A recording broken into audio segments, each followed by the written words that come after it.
Halo semuanya, perkenalkan nama saya Alam Kelana Indra Putra. Kali ini saya akan mempresentasikan materi mengenai covariance dan correlation sebagai submission untuk tugas Intro to Probability dari Pacman. Pertama kita mulai materi dengan melihat apa sih yang bikin harga rumah itu tinggi. Kalau dari yang kita lihat sekitar kita, biasanya ukurannya kan bisa kita lihat di sekeliling kita bahwa semakin besar ukuran rumah, maka akan semakin tinggi harganya secara umum. Tapi apakah benar seperti itu? Nah, kali ini akan dijelaskan materi mengenai covariance dan korelasi yang dapat menunjukkan hubungan dari dua buah data secara statistik. Di sini kita coba buat data simple dari 5 row yang terdiri dari ukuran rumah tersebut dan juga harganya. Lalu coba kita plot. Kita lihat di sini secara visual kita bisa melihat bahwa ada tren. Tapi ini kan untuk data yang sedikit. Nah, untuk data yang banyak kita belum tentu tren itu bisa terlihat dengan jelas. Maka dari itu dibutuhkan statistik untuk mengukur korelasi ini yang bernama covariance. Nah, nilai covariance itu bisa positif, negatif, maupun sama dengan nol. Makna dari masing-masing nilai ini akan dijelaskan nanti di sesi selanjutnya. Nah, untuk rumusnya itu seperti ini. Secara umum dibagi dua, ada yang untuk populasi dan sampel. Secara umum sama, yaitu nilai X dibagi dengan rata-rata X dan nilai Y dibagi dengan rata-rata Y, kemudian dikalikan. Perbedaannya hanya di jumlah datanya. Untuk populasi tidak dikurangi satu, sedangkan untuk yang sampel dikurangi satu. Sekarang coba kita hitung di data ini, kita asumsikan ukuran rumah adalah X dan harga adalah Y. Lalu kita cari min-nya dan kita masukkan rumus di sini, seperti yang sudah dijelaskan sebelumnya.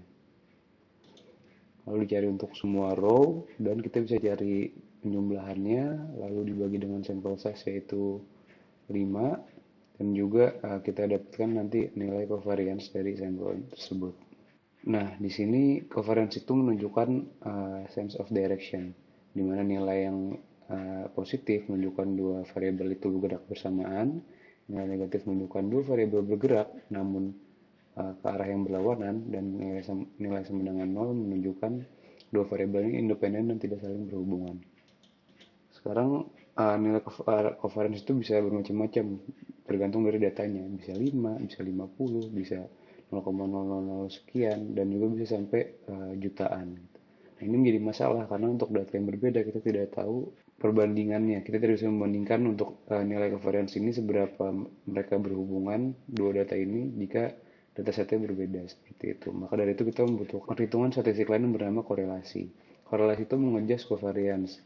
Jadi relationship antara dua variabel ini menjadi lebih mudah dan lebih intuitif untuk diinterpretasi. Misalnya kita coba untuk menghitung uh, korelasi. Rumus dari korelasi ini adalah covariance dibagi oleh standar deviasi X dan juga standar deviasi Y.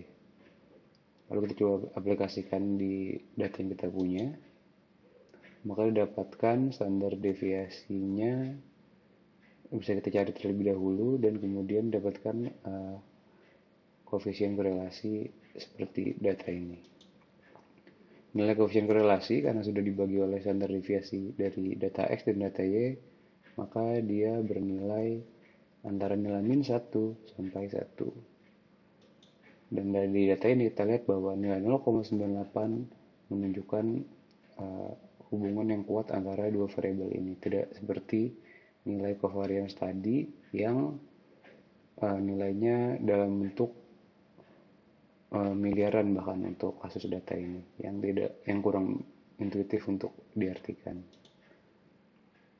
Nilai covariance 1 menunjukkan perfect positive correlation, di mana uh, data A dapat dijelaskan dengan baik oleh data B. Jadi mereka benar-benar 100% berhubungan. Contohnya seperti tadi, untuk ukuran rumah dengan harga rumah tersebut, di mana semakin besar ukuran rumah maka akan semakin besar harga, akan semakin mahal harga dari rumah tersebut. Kemudian ada lagi untuk correlation coefficient yang nilainya 0, di mana dia itu bisa diartikan sebagai absolutely independent variable. Mereka itu tidak punya hubungan sama sekali.